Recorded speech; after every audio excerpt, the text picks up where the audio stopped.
मुख्य समाचारों के बाद आप खबरें विस्तार से। अंबिकापुर विकासखंड के ग्राम खलीबा के सरपंच ने जनपद पंचायत अंबिकापुर के सीओ आर.एस. सेंगर पर गंभीर आरोप लगाए हैं। सरपंच का कहना है कि गांव में 20 लाख रुपए की लागत से बनने वाली सीसी रोड निर्माण कार्य के एवज में सीओ ने कलेक्टर के नाम पर 20% कमीशन की मांग की है। यही नहीं, सरपंच ने एक वीडियो बनाकर सोशल मीडिया में वायरल भी कर दिया है, जिसमें उन्होंने आरोप लगाया है कि सीओ लगातार उन्हें प्रताड़ित कर रहे हैं। सरपंच पति गंगाराम बोल रहा हूं कि हमारे यहाँ कलेक्टर साहब 20 लाख का सीसी रोड दिए थे और सीओ साहब माल नहीं गिरा था कोई भी सामान, और मेरे को बोले कि चेक दे दो सचिव द्वारा, और सचिव द्वारा ये बोला गया मेरे को कि 20% लगेगा। तो मैं बोला जब कोई काम ही नहीं आया है पंचायत में, कोई काम शुरू नहीं हुआ है, अब मेरे को इतना दिन हम लोग को सरपंच बने हो गया, तो काम आएगा तो ना पैसा दिया जाएगा। अब कोई काम नहीं हुआ है तो काहे का चेक देंगे। कलेक्टर साहब को तो ये बोलूँगा कि अभी एक तो चेक दिए थे मेरे को शनिवार को, वो चेक भी बाउंस हो गया केनरा बैंक का, और सामान तो मैं गिरा लिया हूँ, काम तो कर रहा हूँ। काम शुरू करने के बाद कितना दिन बाद चेक दिए थे? शनिवार को दिए हैं, परसों 30 तारीख को। 30 तारीख को, और वो चेक भी बाउंस हो गया है। काम कितना दिन पहले शुरू हो गया है? काम तो 1 हफ्ता पहले शुरू हो गया है, चेक नहीं आया था तब से। आपको पैसा तो पहले ही मिलना था। पैसा नहीं मिला है, इसका तो पूरा मुरम करवा के मैं रेडी कर दिया हूँ पहले से, फिर पानी गिर रहा था तो सचिव द्वारा बोल रहे थे कि सरपंच को नोटिस जारी करो, सीओ साहब बोल रहे हैं काम नहीं हो रहा है। इंजीनियर साहब को बोले कि नोटिस जारी करो, काम नहीं हो रहा है।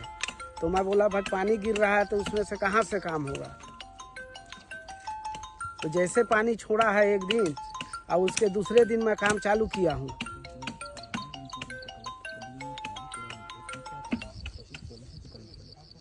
इन सब के बारे में इंजीनियर साहब आपको कलेक्टर साहब को दिए हैं, सब सही किए हैं गलत किए हैं? एकदम सही किए हैं इंजीनियर साहब, कोई गलत नहीं किए हैं।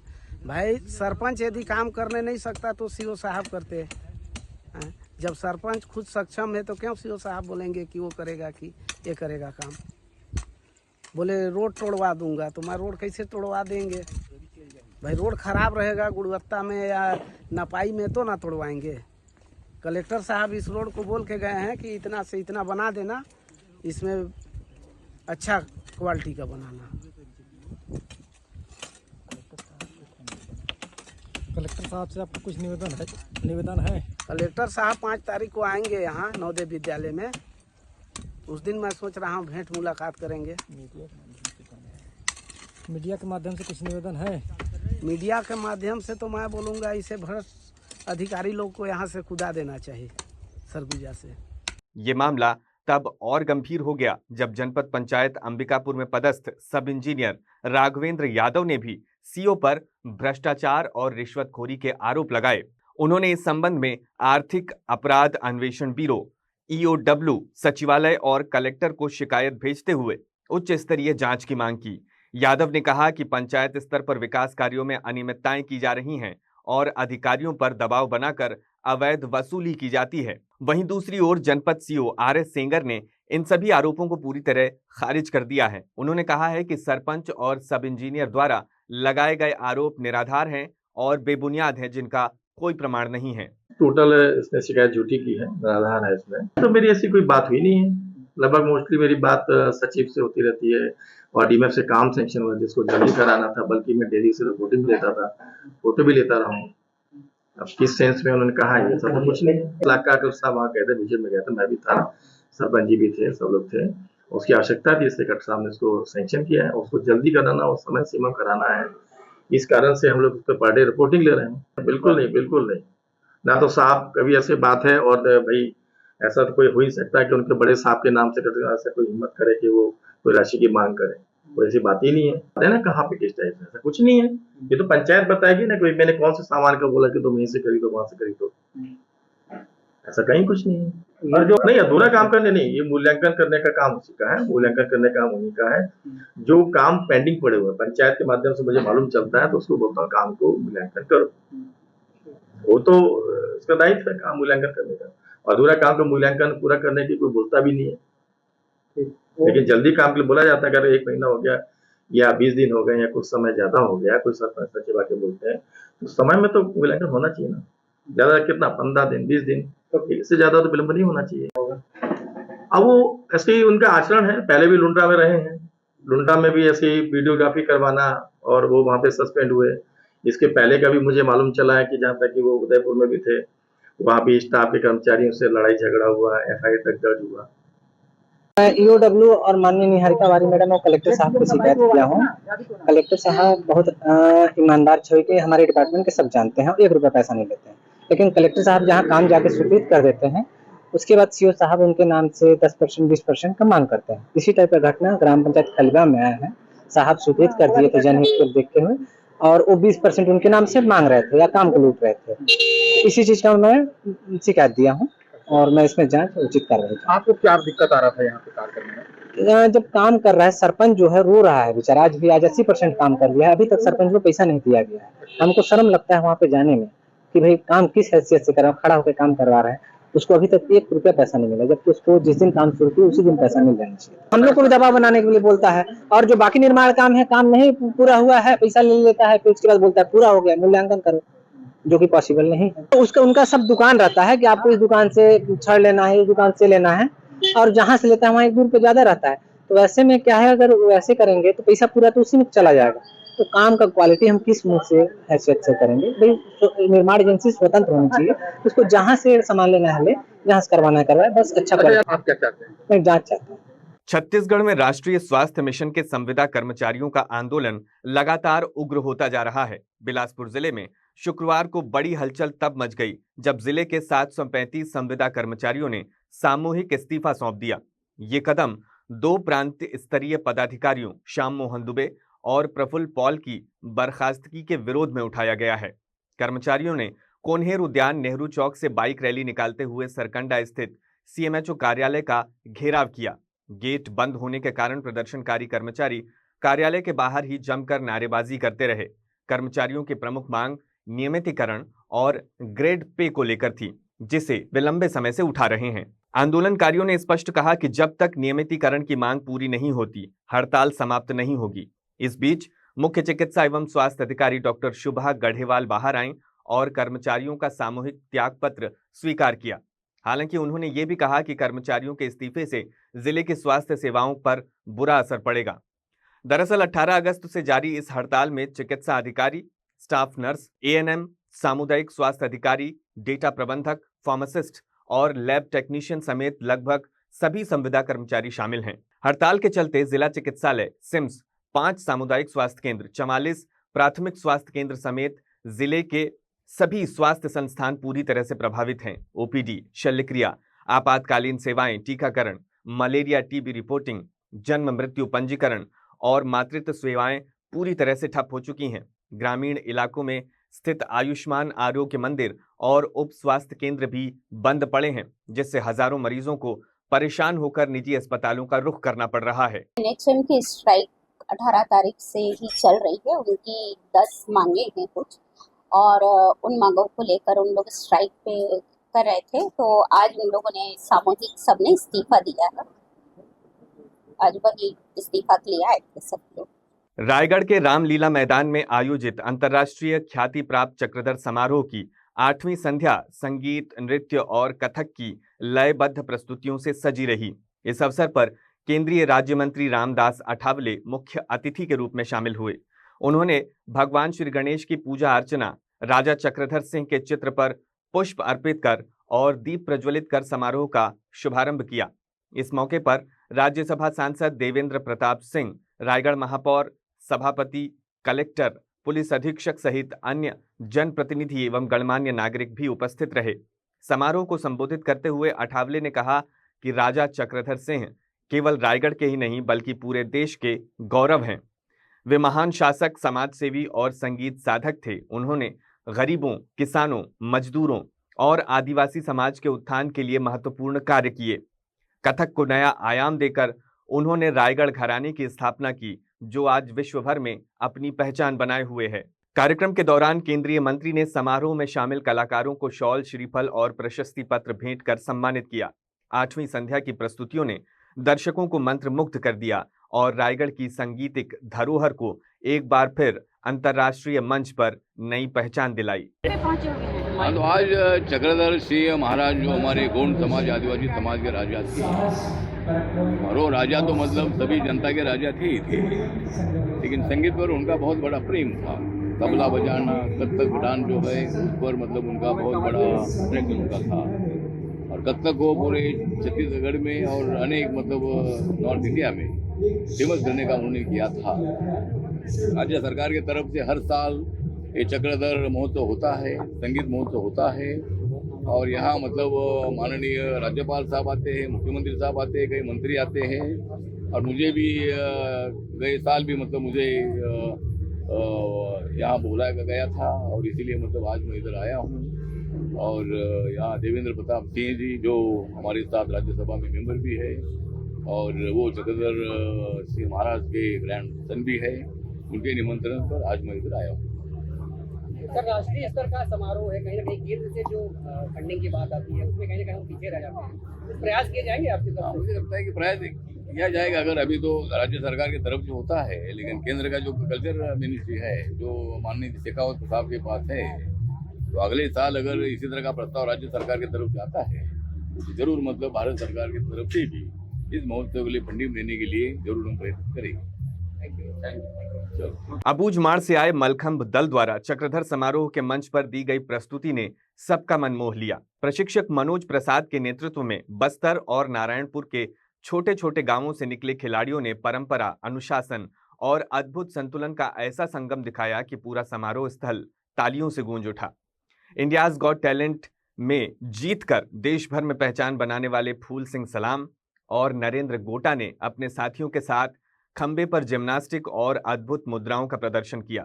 इस प्रस्तुति ने साबित कर दिया कि सुदूर वनांचल की प्रतिभाएं अब अंतर्राष्ट्रीय स्तर पर भी अपनी चमक बिखेर रही हैं। अपने खेल का प्रदर्शन करेंगे, किस प्रकार का उत्साह है आपको और आपकी पूरी टीम? हमारे टीम को बहुत उम्मीद है, और हम लोग जब से इंडियाज गॉट टैलेंट जीते हैं बहुत सारे जगहों पे हमने प्रदर्शन किया, मगर रायगढ़ में हमारा ये पहला शो है, पहला प्रदर्शन है। तो हम लोग पूरी प्लान और पूरी अच्छी तैयारी करके आए हैं कि हम लोग यहाँ पे कुछ यहाँ के जनता को कुछ अच्छा मैसेज भी दे पाए और कुछ अच्छा करके भी दिखाए, और यहाँ के युवाओं को भी हम जागरूक करेंगे कि हमारे जैसे थोड़ा वो लोग भी एक्टिव हो और कुछ ऐसा भी करें। तो हमारी तैयारी पूरी है, और शाम को और भी हम लोग दिखाएंगे। प्रदेश भर की मितानी ने अपनी 3 सूत्रीय मांगों को लेकर राजधानी रायपुर में बड़ा आंदोलन कर रही हैं। हजारों की संख्या में मितानिन रायपुर पहुंची और मुख्यमंत्री निवास का घेराव करने का प्रयास किया। इस दौरान बेमेतरा जिले से रायपुर की ओर जा रही मितानिनों को पुलिस ने बेरला के लिमही चौक पर रोक दिया। बड़ी संख्या में महिलाओं के रुकने से वहां सड़क पर घंटों तक जाम की स्थिति बनी रही और आम नागरिकों को भारी परेशानी का सामना करना पड़ा। धरना प्रदर्शन में शामिल मितानिन संघ की महिलाओं ने सरकार के खिलाफ जमकर नारेबाजी की। उनका कहना है कि वर्षों से वे स्वास्थ्य सेवाओं की रीढ़ बनकर काम कर रही हैं, लेकिन सरकार उनकी समस्याओं की अनदेखी करती आ रही है। उन्होंने साफ चेतावनी दी कि जब तक उनकी मानदेय वृद्धि, सेवा स्थायीकरण और सामाजिक सुरक्षा की गारंटी जैसी मांगें पूरी नहीं होती, उनका आंदोलन जारी रहेगा। राजधानी में सुरक्षा के पुख्ता इंतजाम किए गए और पुलिस बल की अतिरिक्त तैनाती भी की गई थी। प्रशासन की ओर से बातचीत की कोशिशें भी की गईं, लेकिन मितानी ने अपनी मांगों पर अडिग रहीं। धरने में शामिल मितानिन सुमन साहू ने कहा कि वे 24 घंटे जनता की सेवा करती हैं, लेकिन उन्हें उचित मानदेय और सुरक्षा नहीं मिलती। वहीं उषा कुम्भकार का कहना था कि स्थायीकरण के बिना मितानिनों का भविष्य असुरक्षित है और सरकार को तत्काल ठोस कदम उठाने होंगे। महासमुंद जिले की मितानिनों ने भी अपनी मांगों को लेकर आंदोलन तेज कर दिया है। बसना, पिथौरा और सरायपाली क्षेत्र की मितानी ने बड़ी संख्या में सड़कों पर उतर आईं और राजधानी में मुख्यमंत्री निवास का घेराव करने निकल पड़ीं। इसी दौरान पुलिस ने उन्हें नेशनल हाईवे पर ढाक टोल नाका के पास रोक लिया। रोकने से नाराज मितानी ने हाईवे पर ही बैठ गईं और नारेबाजी करते हुए चक्का जाम कर दिया। इस अचानक जाम से दोनों तरफ वाहनों की लंबी कतार लग गई और यातायात बुरी तरह प्रभावित हुआ। बताया जा रहा है कि करीब 3 से 4 किलोमीटर तक वाहनों का जाम लग गया। आंदोलनकारी मितानुनों का कहना था कि वे तब तक प्रदर्शन खत्म नहीं करेंगी जब तक सरकार उनकी मांगों पर लिखित आश्वासन नहीं दे देती। रायगढ़ जिले में खाद की कमी को लेकर किसानों की परेशानी बढ़ती जा रही है। धान की रोपाई का समय बीतने के बावजूद किसानों को आवश्यक खाद, खासकर यूरिया और डीएपी उपलब्ध नहीं हो रही है। इस वजह से किसान लगातार प्रशासन और खाद्य विभाग से गुहार लगा रहे हैं, लेकिन समस्या का समाधान अब तक नहीं निकल पाया है। इसी मुद्दे को लेकर खरसिया विधानसभा क्षेत्र में कांग्रेस ने जोरदार प्रदर्शन किया। पूर्व मंत्री एवं खरसिया विधायक उमेश नंद कुमार पटेल के नेतृत्व में ब्लॉक कांग्रेस कमेटी खरसिया, किसानों ने, महिला कांग्रेस के लोगों ने, युवा कांग्रेस और एनएसयूआई के पदाधिकारियों ने मिलकर तहसील कार्यालय का घेराव कर दिया। किसानों और कांग्रेस कार्यकर्ताओं ने यहां खाद की किल्लत को लेकर सरकार के खिलाफ जमकर नारेबाजी की और अपनी मांगों को लेकर एसडीएम को ज्ञापन सौंपा। प्रदर्शन के दौरान पुलिस प्रशासन ने सुरक्षा के मद्देनजर तहसील कार्यालय परिसर में कड़ी व्यवस्था की थी और मुख्य गेट पर बैरिकेडिंग भी की गई थी। इसके बावजूद आक्रोशित कार्यकर्ताओं ने पुलिस का घेरा तोड़ते हुए तहसील कार्यालय के भीतर प्रवेश किया और दफ्तर के सामने धरने पर बैठ गए। इस दौरान कांग्रेस नेताओं ने कहा कि खाद की कमी से किसानों की फसलें प्रभावित हो रही हैं और सरकार उनकी समस्याओं की अनदेखी कर रही है। विधायक पटेल ने मीडिया से चर्चा करते हुए कहा कि धान की खेती का समय निकल रहा है, लेकिन खाद उपलब्ध नहीं होने से किसान परेशान हैं। उन्होंने चेतावनी दी कि यदि किसानों को जल्द ही खाद उपलब्ध नहीं कराई गई तो आंदोलन और तेज कर दिया जाएगा।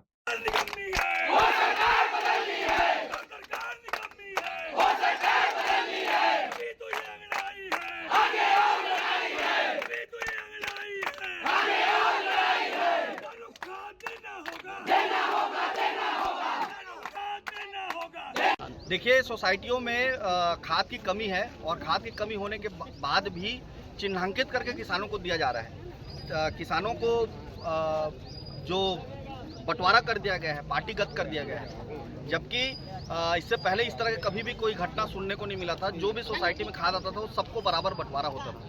पहली बार चिन्हांकित कर करके किसानों को दिया जा रहा है। पूरे छत्तीसगढ़ में खाद की कमी है, आप कैसे देखते हैं विष्णुदेव साय की सरकार? विष्णुदेव साय सरकार जानबूझकर, मेरा आरोप है कि ये षड्यंत्र पूर्वक खाद की कमी कर रहा है।